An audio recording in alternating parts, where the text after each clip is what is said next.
बिस्मिल्लाहिर्रहमानिर्रहीम। अस्सलाम वालेकुम। बच्चों, क्या हाल है बेटा आप सबके। बेटा हम लोग ने जो आज टॉपिक स्टार्ट करना है वो यूनिट नंबर 8 का लॉजिक नाम है उसका बेटा। लॉजिक के हवाले से बेटा जो 6 बुक हुई हैं अभी तक हम लोगों ने सुनी हुई हैं कि ये एक मुश्किल चैप्टर है। बेटा आप एक बात ध्यान में रखिए कि एक चीज़ तब तक मुश्किल होती है जब तक आपको समझ ना आ जाए। जब आप इसको कोशिश करके समझ लेते हैं फिर वो आसान हो जाती है। तो जब आपने ये इरादा करना है और कोशिश करनी है कि मैंने इसको समझना है और इसे करना है, ये एक इम्पोर्टेंट चैप्टर है क्योंकि ये एक बेसिक चीज़ है।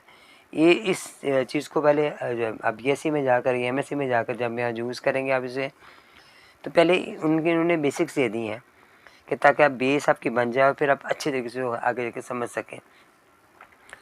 यहाँ पर बेटा हमारे पास जो डेफिनेशन लिखी हुई है उसकी लिखी हुई है, logic is a systematic method of reasoning that enable one to interpret the meaning of the statement।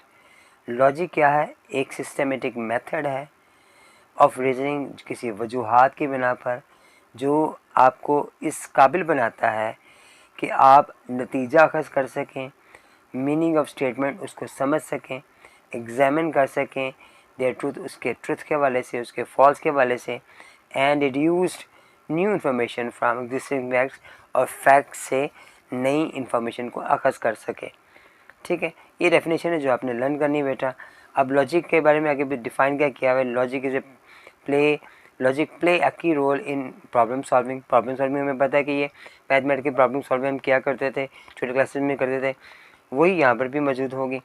और फिर डिसीजन मेकिंग, ये दोनों में हमारे लिए हेल्पफुल है, प्रॉब्लम सॉल्विंग में भी और डिसीजन मेकिंग में भी।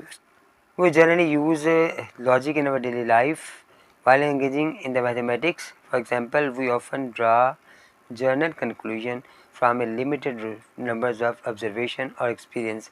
हम छोटे से नंबर से, छोटे से एक्सपीरियंस से नतीजा खस कर लेते हैं।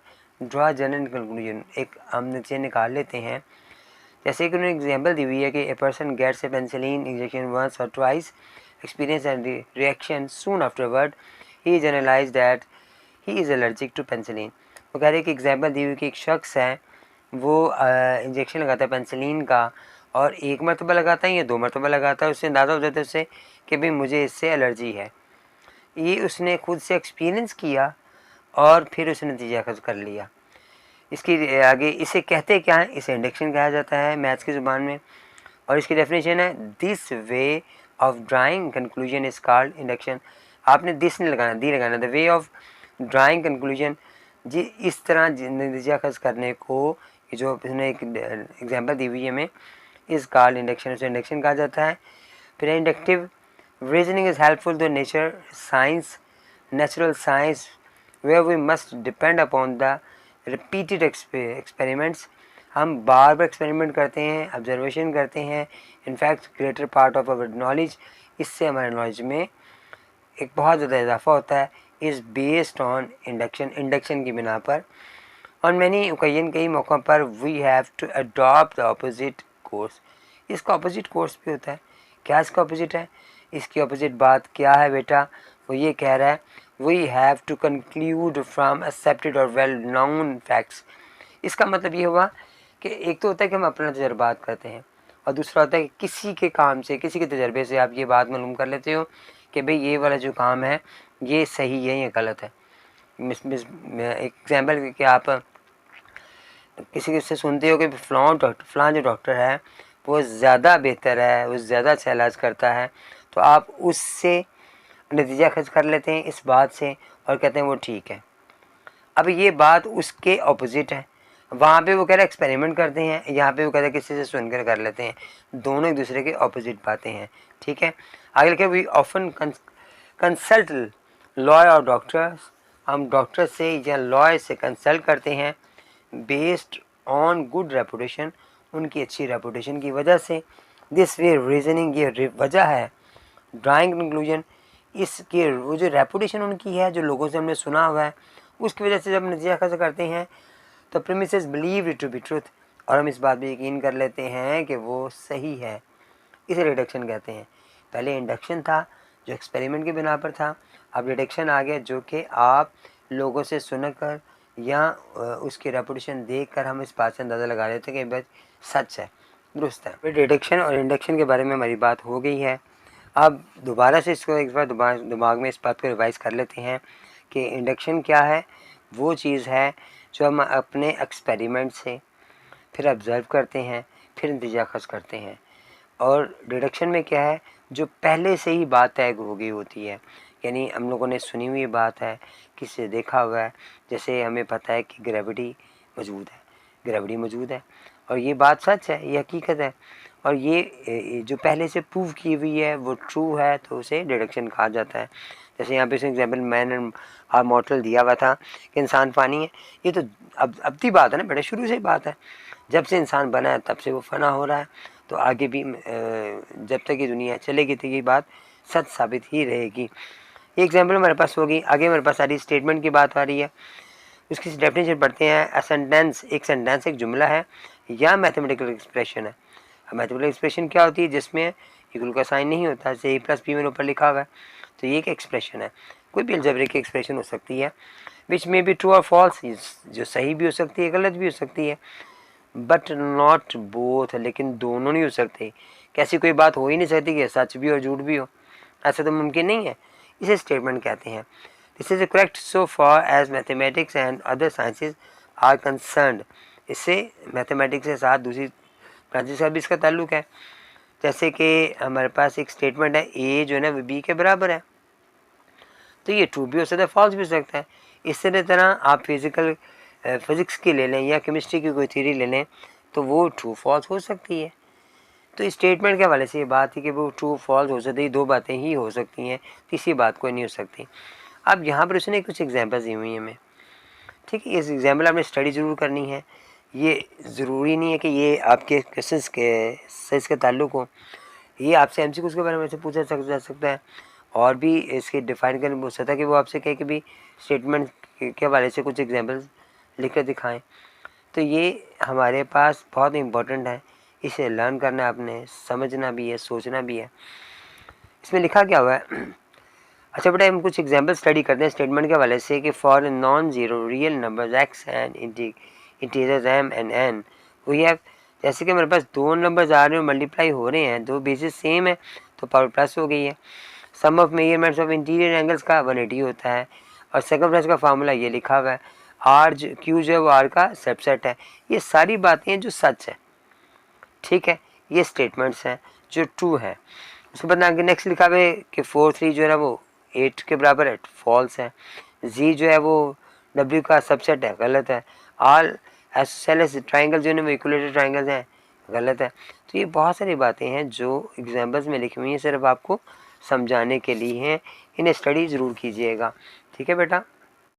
नेक्स्ट टॉपिक जो मेरे पास आ रहा है बेटा वो आ रहा है logical operators. The letters P and Q etc will use to donate the statements a brief list of the symbols which will be used in given below। अब कुछ सिंबल्स दिए गए हैं हमारे पास, अब फिर वो उनको रीड कैसे करते हैं और लिखा कैसे जाता है, फिर उसको रीड कैसे करते हैं। ये मद्दा साइन है, इसको नॉट कहते हैं, नॉट पी पढ़ते हैं, ये नेगेशन पी पढ़ते हैं। ये ए टाइप लिखा हुआ है, दरम्यान में लानी लगी हुई है, उल्टा वी समझ लें आप, एंड पढ़ते हैं पी एंड क्यू। ये और का साइन है, पी और क्यू है। ये साइन इफ़ का है, ये देन इम्प्लाइज का है, इसे पढ़ते कैसे हैं, if P then Q. Next हमारे पास इक्वलेंट का साइन आ गया और उसे पढ़ेंगे P is equivalent to Q. ये सारा टेबल आपने स्टडी करना है, याद करना है, क्योंकि ये आगे जाके बहुत ज़्यादा इस्तेमाल होना है। नेक्स्ट हमारे पास वो कह रहा है कि explanation of use of symbols. Negation से पहले आ गया हमारे पास, if P in any statement its negation is denoted by not P या negation P. Read not P पढ़ते हैं इसको, follows from this definition that is P is true. P true है, ये खाली पी लिखा ट्रू पढ़ेंगे, लेकिन इसे नॉट पी पढ़ेंगे, ये फॉल्स है। और पी फॉल्स होगा तो ये ट्रू होगा, यानी इसको अपोजिट करना है। The possible truth values is P and minus not P या negation P are given in the table 1 which is called the truth table. ये एक ट्रूथ टेबल में दिया गया है, ठीक है। इसमें क्या कहा गया है, ट्रू और फॉल्स के बारे में बताया गया है। अब यहाँ पर आपको हो सकता है नज़र ना आ रहा है, पी लिखा हुआ है और नॉट पी लिखा हुआ है, तो वो कह रहा है अगर ट्रू होगा तो फॉल्स होगा, फॉल्स होगा तो ट्रू होगा, ठीक है। नेगेशन में कुछ भी हो सकता है। अगर आपको उसने ट्रू दिया हुआ तो हम उसे फॉल्स में चेंज करेंगे नेगेशन के लिए, और अगर फॉल्स है तो उसे ट्रू में कर दें। ठीक हो गया, ये तो सिंपल सी बात है। नेक्स्ट कंजक्शन आ रहा है जिसमें लिखा हुआ है कि टू स्टेटमेंट्स हैं P and Q symbolically written in the P and Q. उसमें लिखा हुआ है conjunction is a considered to be true. ये ट्रू हो सकती है कब? दोनों स्टेटमेंट्स ट्रू हो तो। अब ये कैसे पता लगेगा हमें कि दोनों स्टेटमेंट्स ट्रू हैं? नेक्स्ट टेबल से हमें इसकी समझ आएगी बात की ना। टेबल नंबर 2 में लिखा हुआ है हमारे पास कि देखें ये पी और क्यू दिया हुआ है, दोनों ट्रू है तो ट्रू है, अदरवाइज कुछ भी ट्रू नहीं है, क्योंकि इसमें एक ट्रू आ रहे हैं, दोनों फॉल्स आ रहे हैं। ठीक है, ट्रू फॉल्स आ रहा है, फॉल्स ट्रू आ रहा है, दोनों फॉल्स आ रहे हैं। तो अब हमने पढ़ लिए जहाँ पर एंड आ जाएगा वहाँ पर हमारे पास दोनों ट्रू होंगे तो ट्रू होगा, अदरवाइज फॉल्स होगा। ठीक है, इसी कुछ एग्जाम्पल है। कैसे लिखा हुआ है कि 4 जो है छोटा है 8 से और 8 छोटा है 10 से, दोनों हमारे पास ट्रू आ रहे हैं। ये लिखा हुआ है Lahore is the capital of the Punjab and Quetta is the capital of Balochistan, दोनों ट्रू हैं। यहाँ पर जो हमारे पास आ रही है ये स्टेटमेंट, ये मेरे पास एक इक्वेशन बनी आ रही है, ये गलत लिखी हुई है। ठीक है, ये फॉल्स है, नीचे उसने इसको एक्सप्लेन भी कर दिया है। नेक्स्ट हमारे पास आ गया डिसेक्शन। डिसेक्शन में हम क्या करेंगे बेटा कि this dissection of P and Q is symbolically written P और क्यू, ये और पढ़ना है इसमें। अब इसमें जो इम्पोर्टेंट बात वो मैंने अंडरलाइन की हुई है कि considered to be true when at least one of the statements true. अब यहाँ पे कह रहा है एक ट्रू होगी तो ट्रू हो जाएगी, वहाँ पे कह रहा था दोनों ट्रू होंगे तो ट्रू होगा, यहाँ पे एक ट्रू हो तो ट्रू होगी। जैसे हमारे पास ये ट्रू है तो ट्रू हो गया, ये ट्रू है ट्रू हो गया, दोनों फॉल्स है तो फॉल्स हो गया, पहला वाला तो ट्रू ही होगा। नेक्स्ट हमारे पास आ रहा बेटा एप्लीकेशन और कंडीशनल आ गया है। A compound statement of a form of P then Q, P then Q, also written in P implies Q, is called conditional or an implication. P is called the antecedent. यह hypothesis कहा जाता है। यहाँ पर वो एक बता रहा है कि कंडीशनल सेंटेंसेस के हवाले से तो ये साइन बता रहा है, इस तरह लिखा हो तो कंडीशन पढ़ा जाएगा। और फिर इसको वो कह रहे हैं इसमें P जो है ना वो एंटीसीडेंट है, यानी पहला नंबर जो भी है वो एंटीसीडेंट कहलाएगा और दूसरा नंबर कॉन्सिक्वेंट कहलाएगा। यहाँ पर पहले नंबर हमारे पास टेबल में दिए हैं वो एंटीसीडेंट है और फिर कॉन्सिक्वेंट है। इसके बारे में वो आगे कह रहा है कि अगर Q इज कॉल्ड कॉन्सिक्वेंट है और conclusion, the conditional is regard as false only when the antecedent is true. जब एंटीसीडेंट ट्रू होगा तो फॉल्स होगी, वरना वो फॉल्स ही रहेगा। ठीक है, एंटीसीडेंट जो है इसको देखना है, एंटीसीडेंट क्या है वो फातुल नंबर है, ये ट्रू है तो ट्रू होगा। पहली बात तो दोनों ट्रू ट्रू ट्रू हो गया, फिर ट्रू फॉल्स था फिर फॉल्स हो गया। यहाँ पर हमें पता है कि एक भी फॉल्स होगा तो फॉल्स होगा, जो मैंने लास्ट में डिजंक्शन में पढ़ा था। इसमें वो कह रहा है हमें कंडीशनल में कि अगर दोनों फॉल्स आ गए हैं तो भी ट्रू होगा, एक ट्रू होगा या दो ट्रू होंगे या दोनों फॉल्स भी ट्रू ही कहलाएंगे। ठीक है, ये हमारे पास आ गया टेबल नंबर 4। अब 5 पे देखते हैं, पढ़ते हैं। इसमें कुछ ना कुछ एग्जाम्पल्स दी हुई जो आपने स्टडी करनी है बेटा। बाय कंडीशन आ गया, इसमें बाय कंडीशन में देखें वहाँ पर एरो का साइन एक तरफ था, यहाँ पर दोनों तरफ यानी इक्वल का साइन आ रहा है। तो इसमें लिखा है statement P to Q, P implies Q and Q implies P is shortly written as P Q। This is called the biconditional. उसकी डेफिनेशन बताई हुई है उसने और इक्वलेंस बताया हुआ है।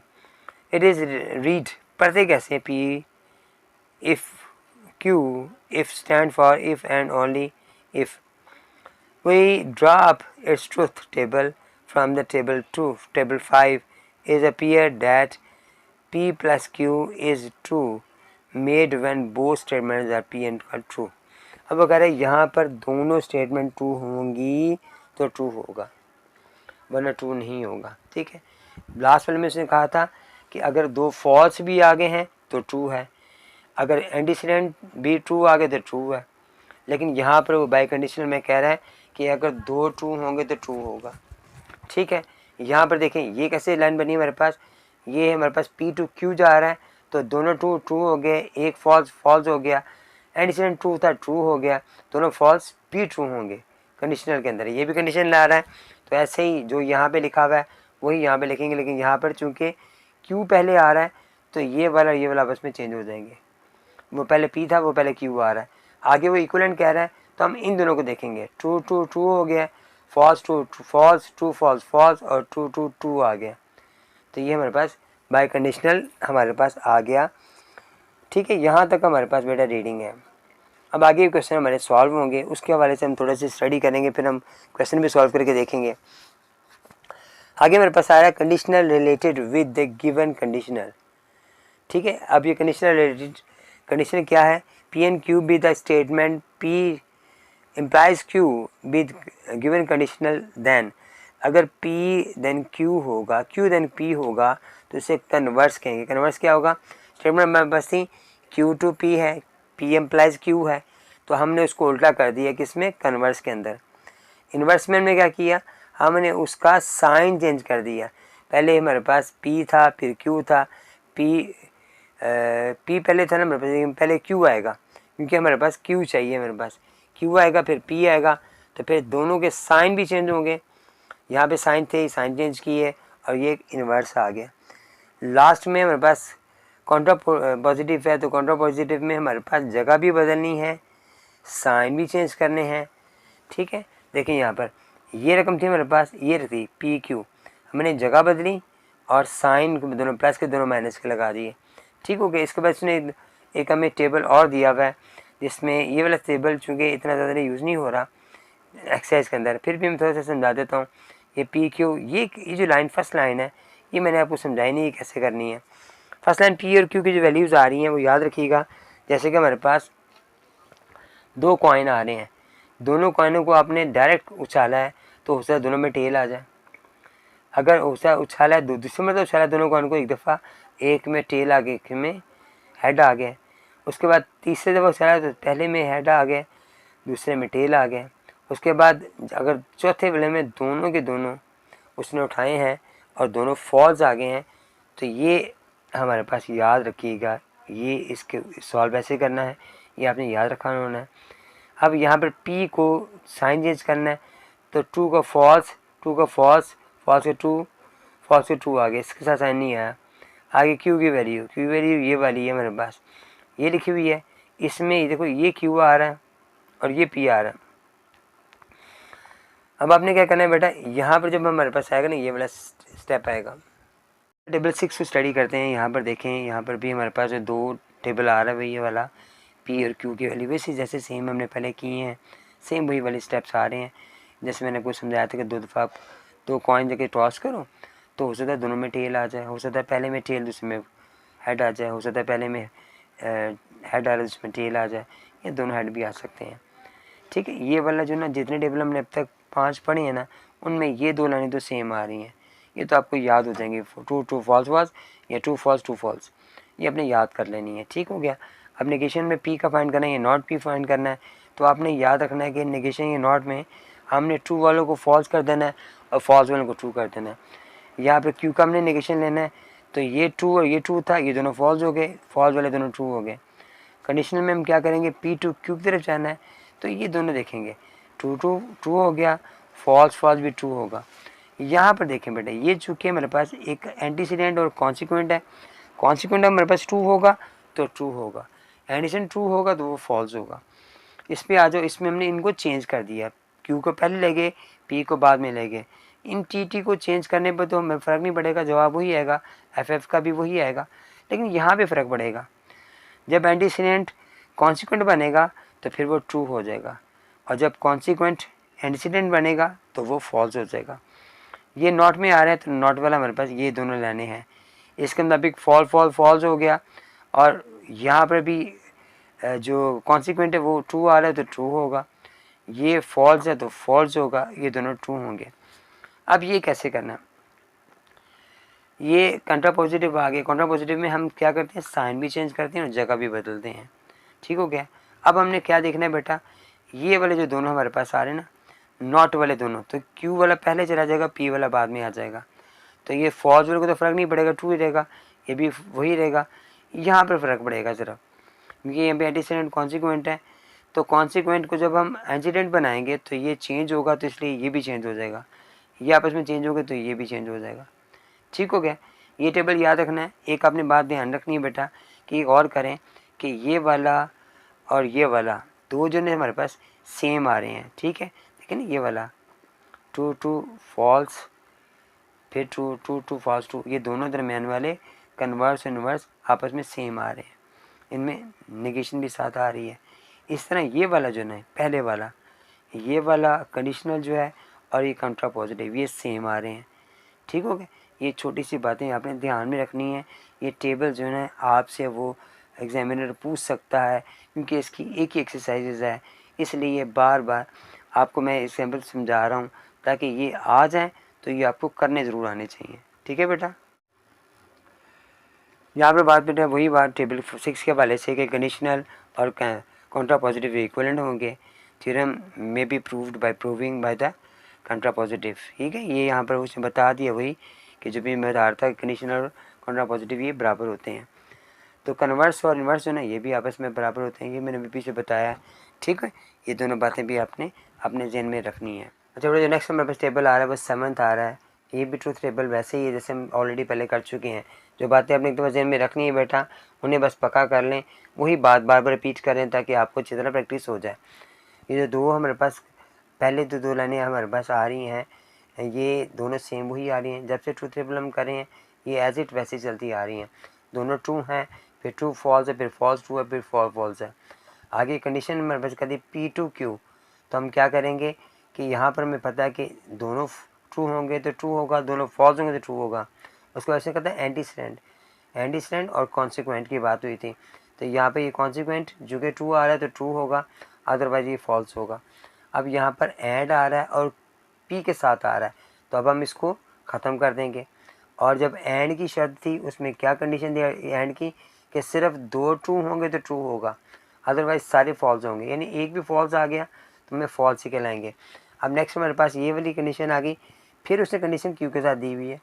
अब हमारे पास ये वाली लाइन है और ये लाइन है क्यू की लाइन आ रही है। ठीक है, इनमें ना ये थर्ड लाइन आएगी और ना फर्स्ट वाली आएगी।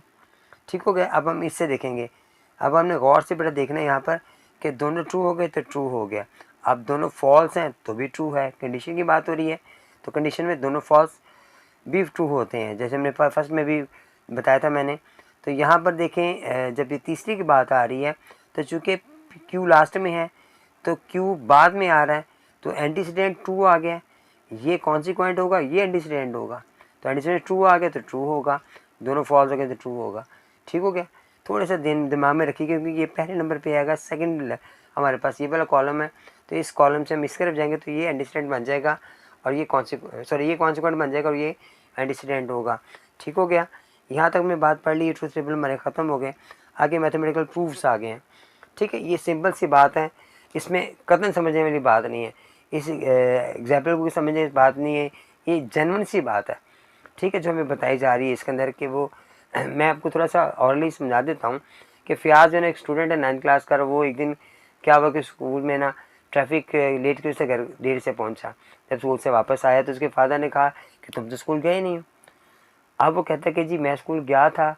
अब वो एविडेंस मांग रहा है उनसे, तो वो कह रहा है जी मेरे दोस्तों से पूछ लें। कहते हैं दोस्त भी हो सकता है तुम झूठ बोल रहे हो। उसका फादर कहता है तो एविडेंस, मैथमेटिकल एविडेंस क्या है, वो क्या है, उसका अटेंडेंस रजिस्टर है, रिकॉर्ड है स्कूल का, और दूसरा सीसीटीवी फुटेज है।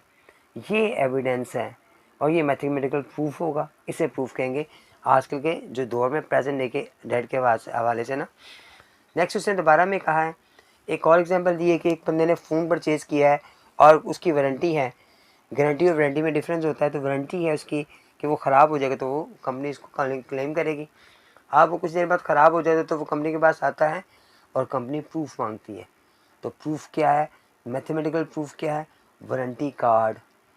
ये वो जेन्युइन बातें हैं जो हमें पता होना चाहिए हमें। ठीक है, ये ऐसी कोई बात नहीं है जिसके लिए आपको समझना पड़े। ये जेन्युइन बातें, मैथमेटिकल प्रूफ्स क्या हो सकते हैं। उसके बाद उसने कुछ एग्जाम्पल में दी हुए, उसे स्टडी करते हैं। एक एग्जाम्पल नंबर 6 है, इसमें प्रूफ करना है हमने स्टेटमेंट को।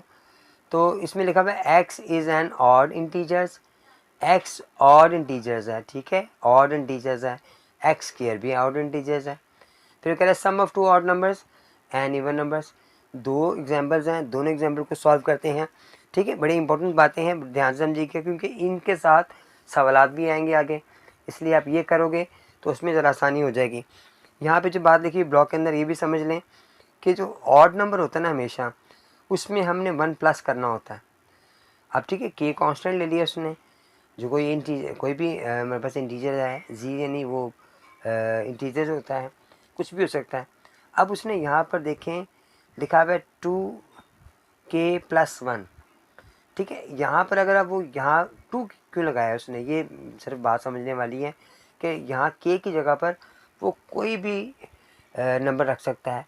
जैसे मैं पता है इसमें 0 आता है, तो 2 0 0 और 1 आ गया तो 1 ऑड नंबर है।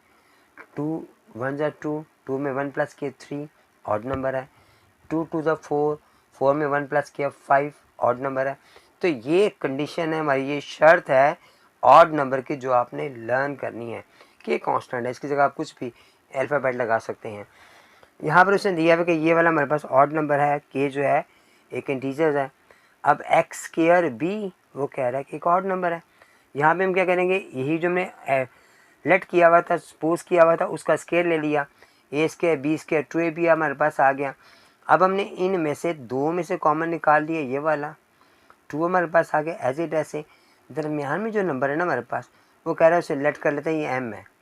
अगर आप इसे गौर करें, इनमें से 2k कॉमन निकालेंगे ना आप, तो वो यही वाली स्टेटमेंट हमारे पास आ जाएगी, 2k+1 वाली, ये एक्सप्रेशन हमारे पास आ जाएगी, ठीक है। तो 2k कॉमन निकालने पर यही आ जाएगा, इट्स मीन वो यही है, ये सारा जो वैल्यूज़ है वो इसके इक्वल है, तो ना सेम सेम आ रही हैं। अब हम क्या करेंगे, जब हम इसके इक्वल रख लिया, आपने इस वैल्यू की जगह पर m लगाया, 2 एज इट ऐसे आ गया, 1 ऐसे आ गया, तो एक्स स्क्वायर भी एक ऑड नंबर है। क्यों? क्योंकि ये वाली गौर करें आप, m लगा दिए यहाँ पे कांस्टेंट, और यहाँ पर लेट जो किया था वो ये था हमारे पास, दोनों सेम हमारे पास आ गए हैं, इसलिए ये दोनों ऑड नंबर हैं। इसे आप लिख देंगे x square is an odd integers, definition of an odd integers by definition, by जो उसने डिफाइन किया हुआ है उसकी डेफिनेशन, ये डेफिनेशन थी ना उसकी, उसके मुताबिक ये ऑड नंबर है। सेकेंड एग्जाम्पल में बेटा हमारे पास उसने कहा था कि दो का सम किया जाए तो ऑड को सम किया जाए तो इवन नंबर बनता है, तो उसके मुताबिक हमारे ये सोल्यूशन है। इससे पहले हम ये ब्लॉक पढ़ते हैं। वो कह रहा है if x is an even integers then x can be express in the form of x is equal to 2k, वहाँ पे था 2k+1, यहाँ पे अगर 2k आ रहा है। अब यहाँ पर ध्यान रखिएगा कि ज़ीरो नहीं हो सकता, उसके अलावा कुछ भी हो सकता है। 2 0 0 हो जाएगा। जब हमें चाहिए वो इवन नंबर, तो फिर 2 1 2 होगा, 2 2 4 होगा, 2 3 6 होगा। तो ये हमारे पास ये कंडीशन है, ये डेफिनेशन है जो आपने देखनी है, लर्न करनी है। उसके बाद यहाँ पर लिख रहा है कि एक्स और वाई हमारे पास इंटीजर्स हैं, उसने लेट कर दिए कि एक्स को 2x+1 क्योंकि ये ऑड नंबर है, और वाई को उसने कांस्टेंट चेंज कर लिया है, n लगा दिया है। आप कुछ और भी लगा सकते हैं, 2n+1 दोनों सेम है। अब इनका वो कह रहा है सम करो, सम करने पर हमारे पास आंसर ये आया। इनमें चूँकि 2 प्लस करने पर 2 आ रहा था, तीनों में से 2 कॉमन निकाल लिया। अब इन सब को जो दरमियान में k n और 1 आ रहा है उसे लेट कर लिए कि m के इक्वल है, तो ये m 2m हमारे पास प्रूव हो गया। 2m क्या था, वो 2k और 2m आपस में सेम आ गए, तो ये एक इवन इंटीजर्स है। ठीक हो गया। ये हमारे पास 2 एग्जाम्पल आ गए हैं। एग्जाम्पल 7 पर स्टडी करते हैं। उसमें ना हमारे पास लिखा हुआ है 2 नॉन एम्प्टी सेट हैं, और उसमें लिखा हुआ है ए यूनियन बी का कम्प्लीमेंट है, A complement intersection B complement है।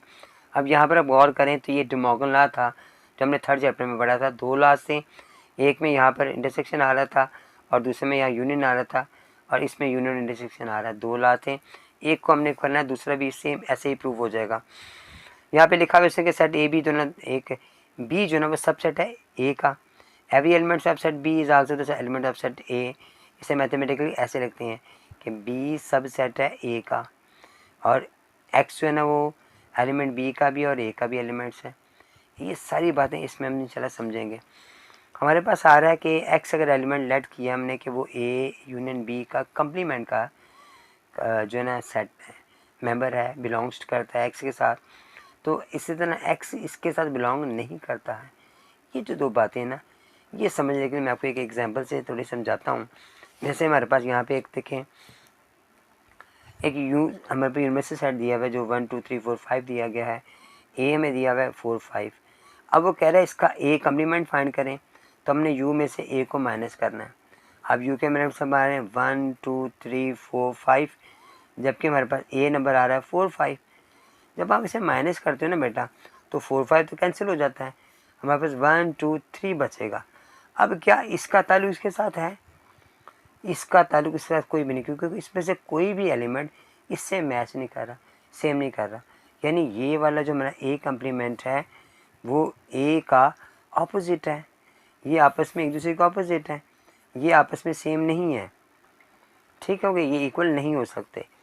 तो ये बात यहाँ पर प्रूफ की जा रही है, जो बताई जा रही है हमें, कि अगर ए बी का कम्प्लीमेंट जो है हमारे पास है एक्स का है, से बिलोंग करता है एक्स, तो एक्स बिलोंग नहीं करेगा ए यूनियन बी के कम्प्लीमेंट के बगैर, खाली यूनियन बी का। इसीलिए इसमें नहीं करेगा तो खाली ए पे भी साथ नहीं करेगा, बी पे भी नहीं करेगा, कम्प्लीमेंट में करेगा। हाँ, कम्प्लीमेंट में इससे दोबारा कह दिए मैं कि कम्प्लीमेंट में वो उसके साथ बिलोंग करेगा, ए कम्प्लीमेंट के साथ भी और बी कम्प्लीमेंट के साथ भी करेगा, तो फिर इंटरसेक्शन के साथ भी करेगा। तो ये हमारे पास यहाँ पर हाफ हमारा प्रूफ हो गया, जो उसने हमें प्रूफ करने के लिए कह दिया।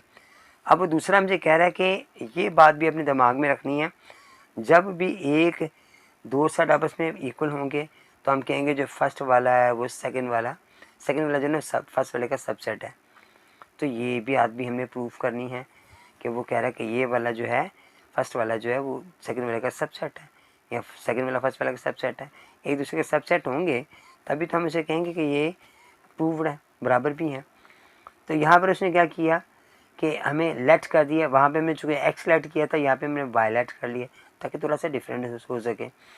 अब वाई को लेट किया दोनों कम्प्लीमेंट में, ये जो कम्प्लीमेंट हमारे पास आ रहे थे, ठीक है, इस ए कम्प्लीमेंट बी कम्प्लीमेंट का इंटरसेक्शन आ रहा था, तो इनको अलग अलग करेंगे तो भी इनके साथ बिलोंग करेगा वाई, लेकिन इनका जो सिंपल है विदाउट कम्प्लीमेंट है उसके साथ ये बिलोंग नहीं करेगा। सेम वही बात जो मैंने आपको एग्जांपल समझाई है, इसी तरह इनका जो यूनियन होगा उससे भी बिलोंग नहीं करेगा, लेकिन इसके कम्प्लीमेंट से बिलोंग करेगा वो। तो यहाँ पर वो हम कहेंगे कि A complement intersection B complement subset है इसका, ठीक है, यहाँ पर भी। और ये बात भी वही बात है, इसको उसने उल्टा कर दी है, ठीक है।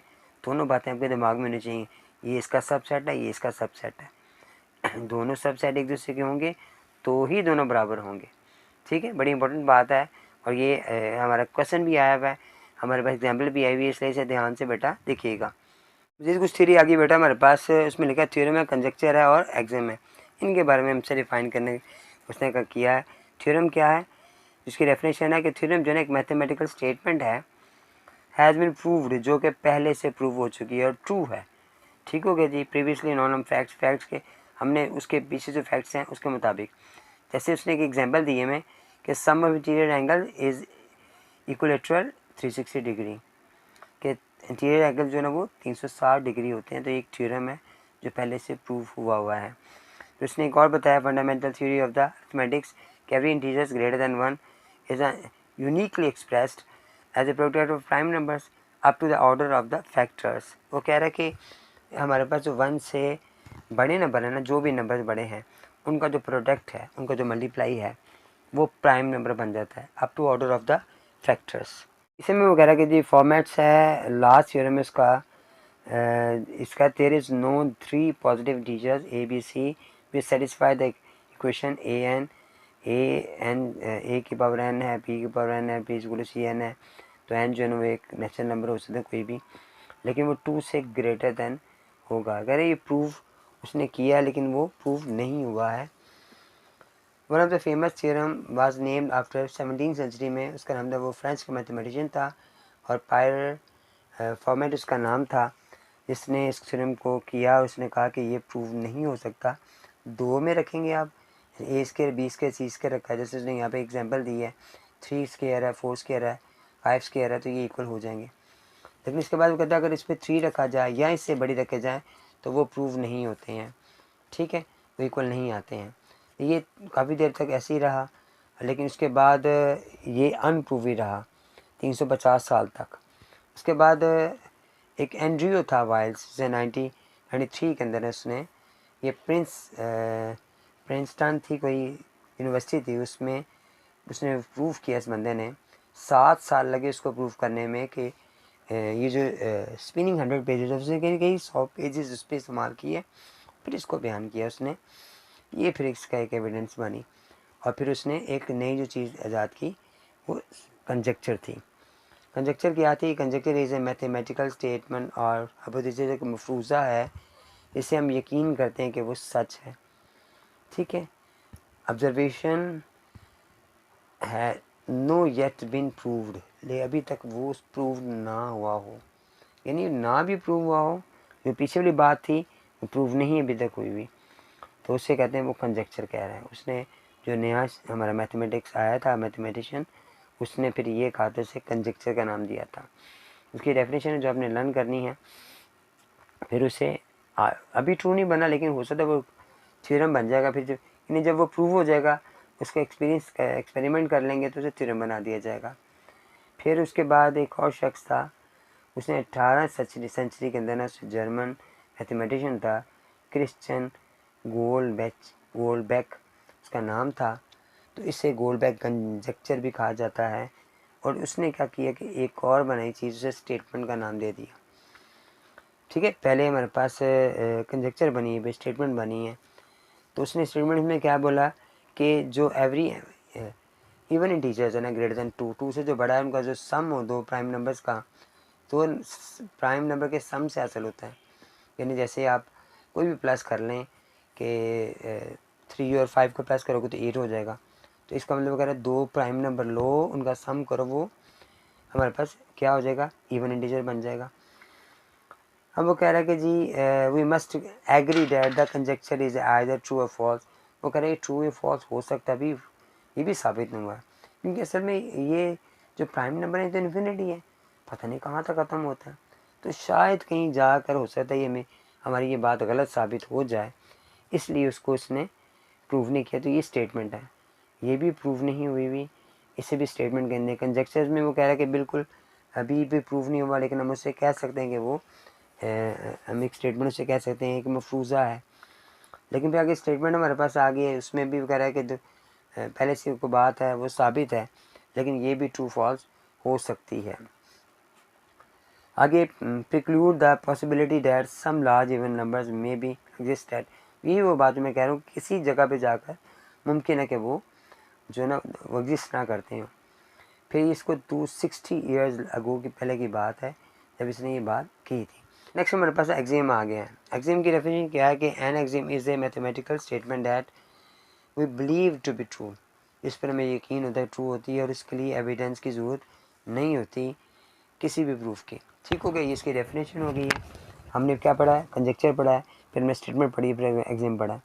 एक्सियम के बारे में भी आगे बहुत से एग्जाम्पल्स दी हुई हैं, जैसे through a given points infinitely many lines can be pass. वो कह रहा है एक पॉइंट है, उसमें से आप कितनी लाइनें चाहो वो पास करवा दो, वो इन्फिनिटी पास हो सकती हैं। ठीक है, ये पहले से मिली हुई बात सच है, इसके लिए हमें किसी प्रूफ की ज़रूरत नहीं है। इस तरह और भी है स्ट्रेट लाइन जो है can be drawn between 2 points, एक स्ट्रेट लाइन जो 2 पॉइंट्स के दरमियान में एक स्ट्रेट लाइन बन सकती है।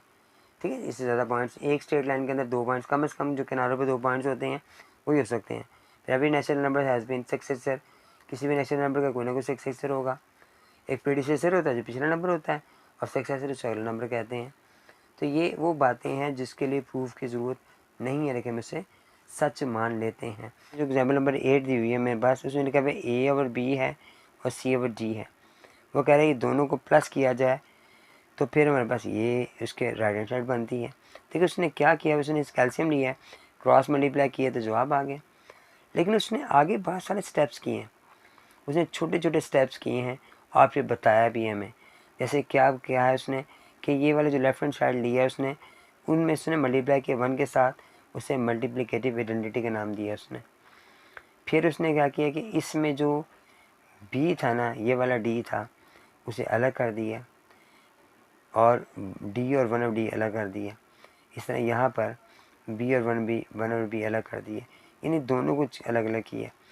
ए बी को मल्टीप्लाई किया है उसने डी मल्टीप्लाई 1 और डी के साथ, और फिर उसने इसको मल्टीप्लाई किया है सी डी को बी 1 और बी के साथ, दोनों क्रॉस मल्टीप्लाई किए हैं।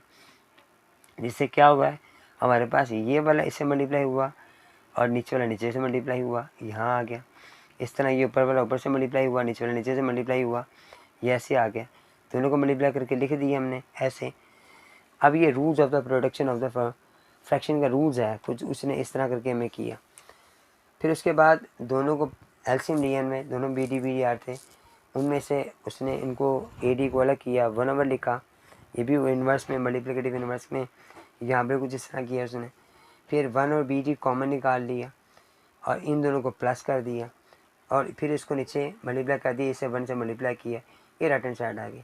यानी इतने सारे स्टेप्स किए हैं उसे प्रूव करने के लिए। आपने ये याद रखना है, ये वाला सेम एक सवाल इसके हमारे पास आ रहे हैं, तो वो सवाल कुछ इसी तरह के हैं।